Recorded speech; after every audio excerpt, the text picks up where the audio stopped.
ka-farmers dito. Dito rin mga ka-farmers. Yan. Kulang pala to ka-farmers yung ano yung nadala ko mga ka-farmers na kinuha natin. So yan, lalagyan natin dyan. Yan mga ka-farmers. Sigurado to mga ka-farmers tutubo kasi tag-ulan na. Pag tag-ulan kasi yun ang magandang panahon na magtatanim tayo mga ka-farmers. Okay. Kulang at mga ka-farmers, kulang ng tatlo.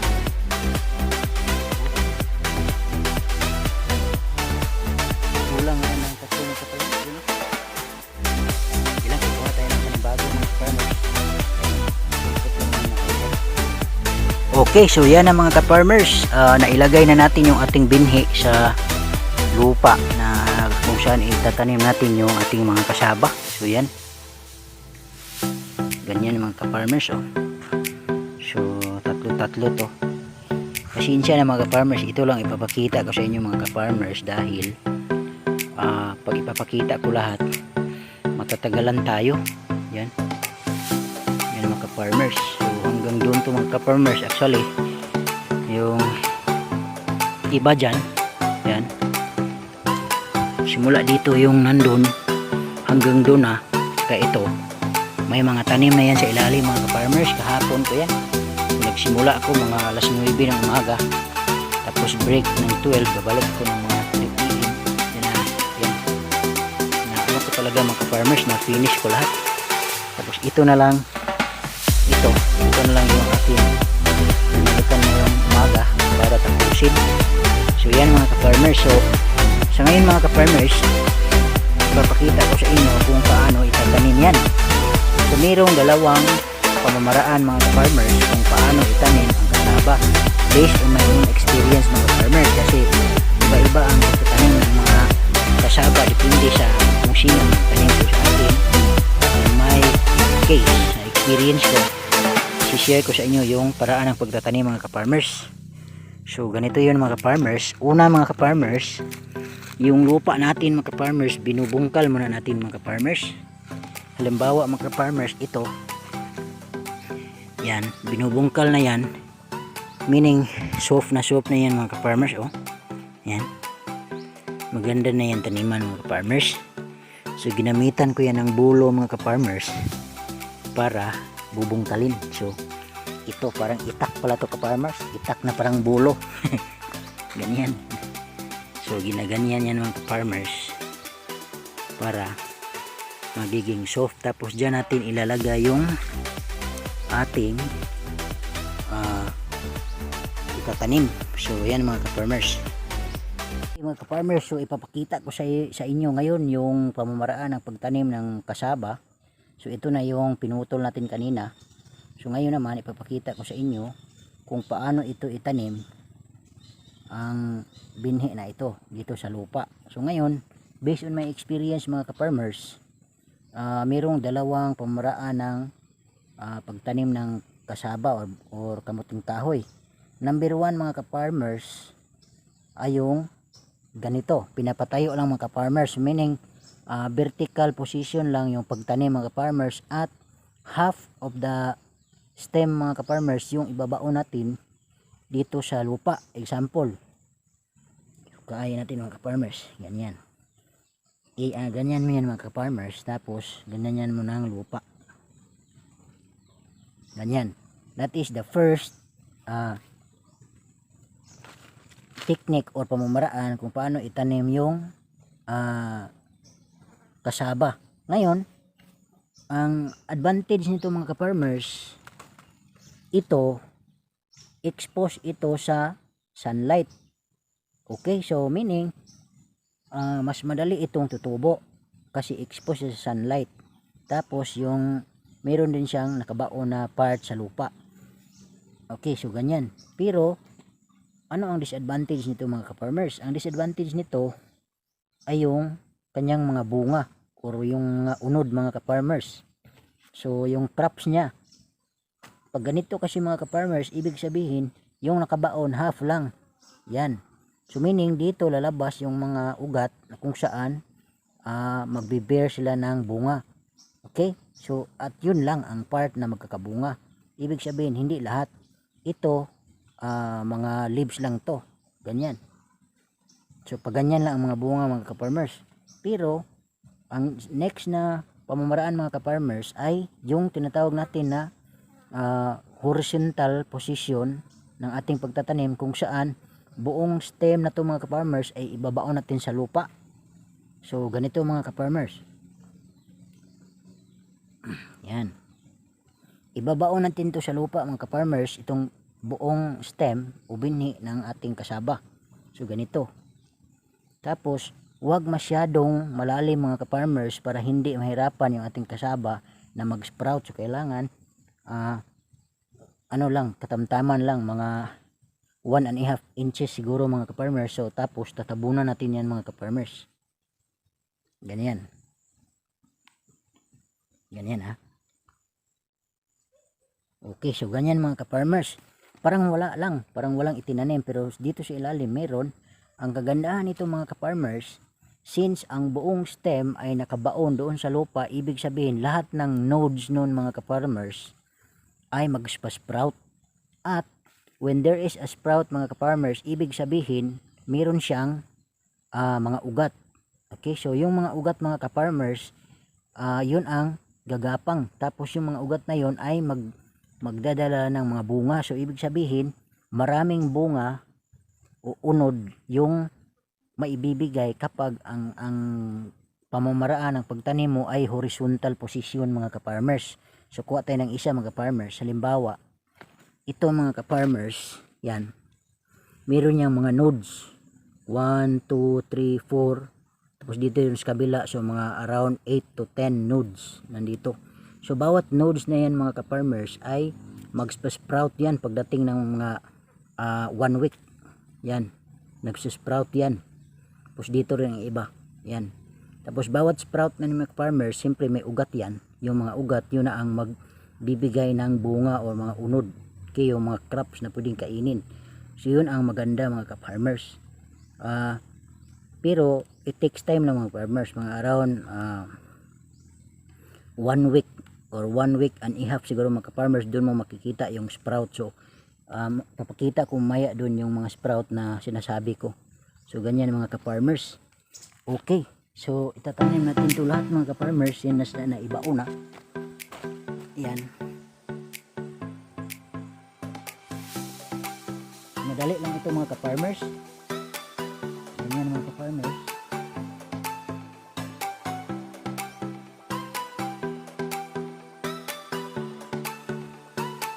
Ganyan.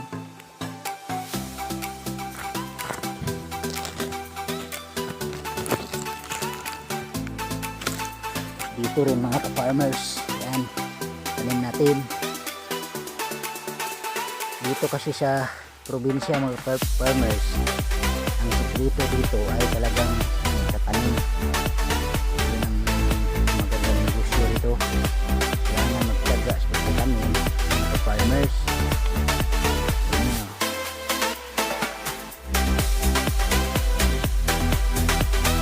Yan mga farmers.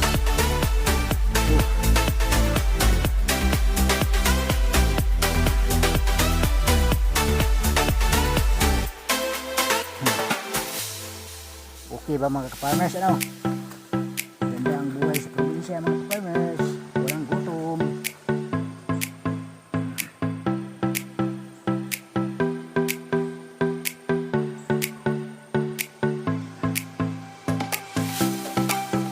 Yan. Dito na naman tayo sa kabila mga ka-farmers. Yan mga ka-farmers. Ito.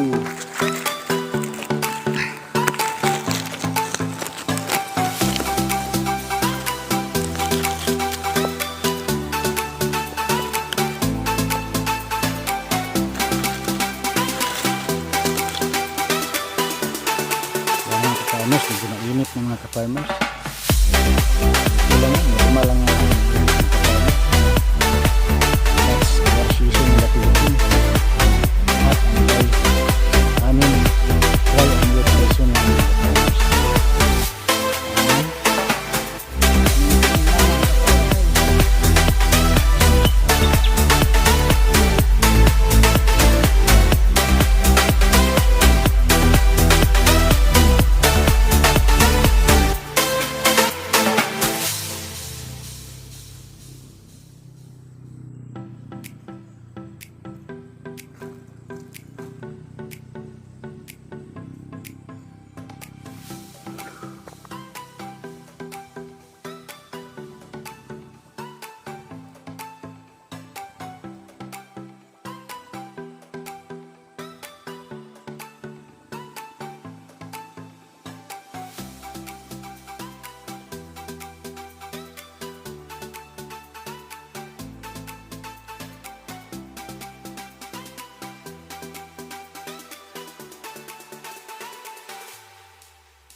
Yan mga ka-farmers, ayos.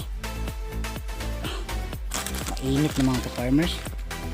So yan mga ka-farmers, tapos na rin nating may tanim yung ating mga kasaba mga ka-farmers dyan.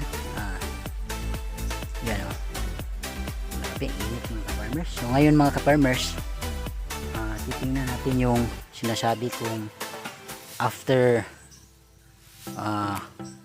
1 week or 2 weeks na pagtatanim ay lalabas or yung mga magsisprout na yung ating mga kasaba mga ka-farmers. So ito yung mangyayari mga ka-farmers.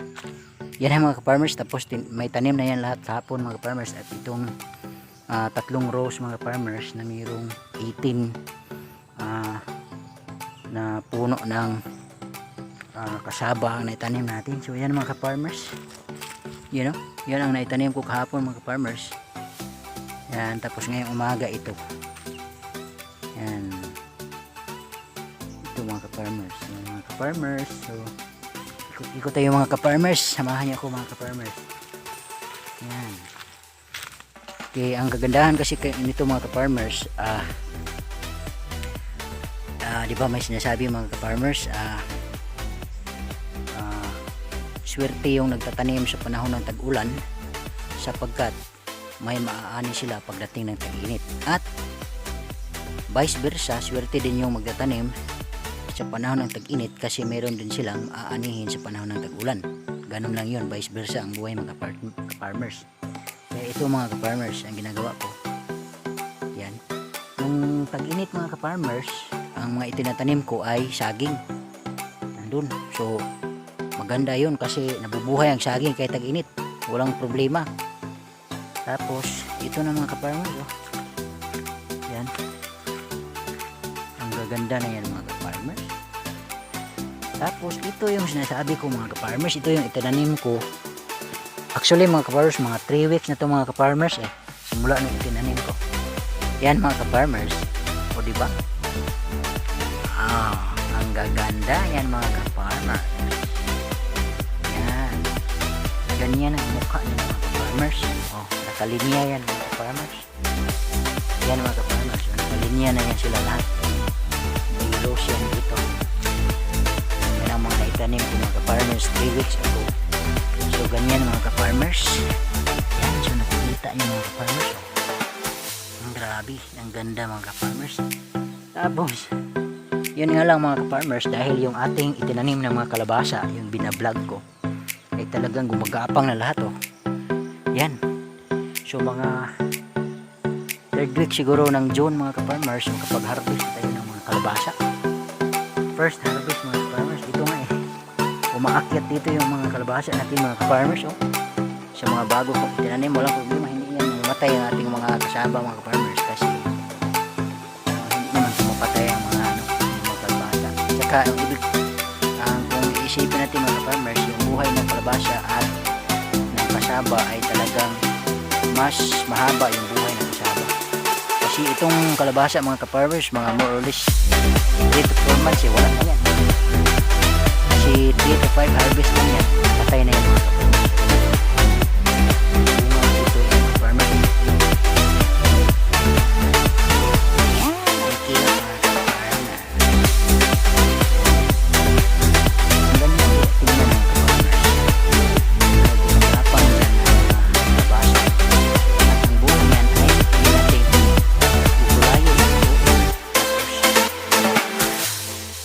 Tira mga ka-farmers, kaya tayo ay nagtatanim. Tapos yung sa pagtatanim natin ng kasaba mga farmers, isipin natin sa 100% na itinatanim natin ay hindi po talaga lahat ay nabubuhay. So ibig sabihin, mayroong chance na mayroon ding iba na mamamatay. So number 1, ito mga ka-farmers. Yan. So itong row mga ka-farmers na to, yan. Mayroong isa dito na hindi tumubo, namatay mga ka-farmers. So kaya kahapon hinukay ko at pinalitan ko ng bago yan. So mayroon na yung bago. Pati dito rin mga ka-farmers, mayroon rin dalawa dito mga ka-farmers na namatay rin mga ka-farmers. Ito. Tsaka yun. Ito. Tsaka yun mga ka-farmers. Pero mostly mga ka-farmers nabuhay talaga. O makikita nyo naman mga ka-farmers. Yan. So maliliit pa sila mga ka-farmers. Ito ang ibig kong sabihin mga farmers na advantage ng horizontal position na pag tanim ng ating kasaba. Yan mga ka-farmers, oh. Yan. Tingnan natin. Lapit-lapit. Yan. Kung makikita nyo mga ka-farmers, kapag horizontal ang iyong pagtatanim, mayroong magpa-sprout yan. Ito. Yan ha. 1, 2, 3, tsaka 4. So meaning, Sa isang puno ng kasaba mga ka-farmers, kapag horizontal ang yung paraan ng pagtatanim, more or less meron yang 3 to 5 na magsusprout. So yan. So pag tapos yung 4 na yan, sprouts na ang ating kasaba, tataas yan. At bawat isa niyan maglalaman yan ng mga bunga, at ang bunga niyan siguro higit mga 3 to 4. So ibig sabihin sa isang puno na itinanim mo, aabot niya mga 10, mga close ganun. Gaganyan yan, ganyan. Napakaganda mga ka-farmers, di ba? Kaya kayo dyan, pag meron kayong konting lote, taniman nyo, huwag nyong pabakante. Kasi pag bakante, naku, mahirap. Yan o, sus, tingnan nyo mga ka-farmers, ang ganda nyo, no? Tingnan nyo, mawawala ang pagod mo dyan. Yan, diba? Tapos sa likod mga ka-farmers, dito papakita ko yung itinanim ko nung tag-init. Ang purpose na itinanim ko nung tag-init, okay yan mga ka-farmers, pag hindi ko itinanim yan mga farmers nung tag-init, baka namamatay yung ating binhi. So pag namatay ang binhi, wala na tayong maitatanim. Kaya ito parang sugal na rin mga ka-farmers. Talagang itinanim ko siya noong mga February ko na itanim to mga ka-farmers. So grabe ang init ng mga ka-farmers, tigang na tigang yung lupa, kaya kahit tigang na tigang itinanim ko, tapos dinidiligan ko na lang. So yan, mga nabubuhay yan mga farmers. Maganda yung variety na yan mga farmers, galing yan sa Bohol, binigay ng aking kaibigan. Yan, so yan ang kasaba na yung laman niya or yung bunga ay kulay yellow. Yan, masarap yan mga ka-farmers. Tapos yung itinanim natin kanina mga farmers, mga puti yun ang laman. Yan mga ka-farmers, oh. So tumataas na rin sila mga ka-farmers. Yan. Yun nga lang, marami pang damo mga ka-farmers. Ano pa yan? Lilinisan ko pa yan mga ka-farmers. Ganyan, oh. So ano tayo ng example mga ka-farmers dito sa advantage ng horizontal way of planting kasaba. So ito mga ka-farmers, oh. Magandang sample ito mga ka-farmers. Yan mga ka-farmers. So ayan, so isang stem lang yan na itinanim natin mga ka-farmers. So kung tingnan nyo mga ka-farmers, so isang stem ng kasaba, naging 3. Ang bawat isa niya ay bumubunga yan. So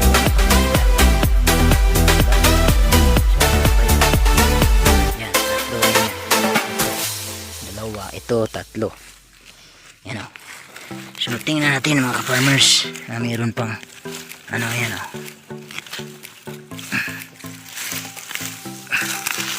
Ayan mga ka-farmers.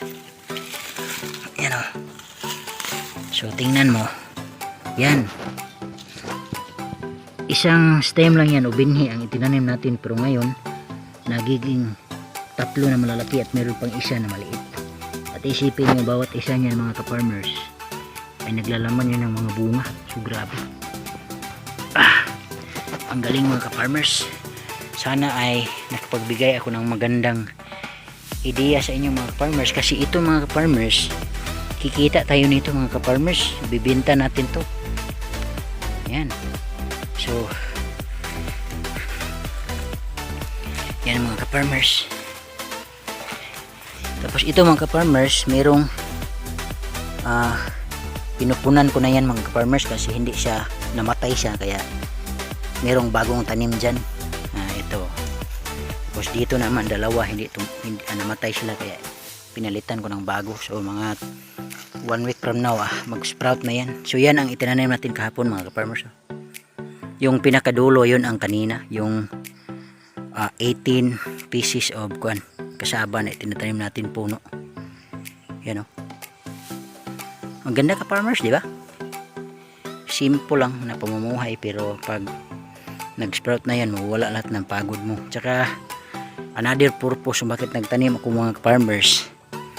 Parang aabang yan kung sakaling hindi kasi natin alam ang takbo ng buhay. Baka pagkadating ng panahon, kasi to mga 7 months to 8 months pwede na tayo mag-harvest. Kung halimbawa mahal ang bigas, pwede tayong maghukay, tapos itong mga itinanim natin na kasaba ang ating kakainin, di ba? So masusolve yung ating problema sa gutom mga ka-farmers. Yun nga lang talaga, kailangan magsakripisyo at magtanim. Ano? Nakalinya yan mga ka-farmers. Grabe, tingnan natin ilan to. 1, 2, 3, 4, 5, 6, 7, 8, 9, 10, 11, 12, 13, 14, 15, 16, 17, 18, 19, 20. Isipin mo yan, sa isang tudling mga ka-farmers, merong 20 na puno, 20 puno ng kasaba. So ilan ba to? Ilang rows? 1, 2, 3, 4, 5, 6. Oh, 6 times 10 merong 60. Tapos doon merong 10 din sa mga 80 na puno ng kasaba mga ka-farmers. So napakaganda. Tapos meron pa tayong naitanim na doon, abot siguro ng mga ilan din yon. Tapos doon pa, so marami, mahigit ito mga 150 siguro na puno. Grabe, ang daming pira na ng mga farmers. Yan. Okay, so yun mga ka-farmers. So yun mga ka-farmers, ang ating vlog for today, yung pagtatanim ng kasaba. Sana mga ka-farmers ay may napulot kayong kaalaman, para at least kung gusto nyo rin magtanim ng kasaba, meron na kayong kunting idea. So kayo na lang ang mag-i-enhance. So yan mga ka-farmers, maraming salamat sa inyong panonood. Ito po si Charlie Ricaburda aka Sir Cha. Thank you for watching, and then of course please don't forget to subscribe, like and share, at saka mag-comment mga ka-farmers dito sa aking vlog. So maraming salamat. God bless po sa inyong lahat at be safe. Yun lang po. Thank you so much. Bye bye. Happy farming mga ka-farmers.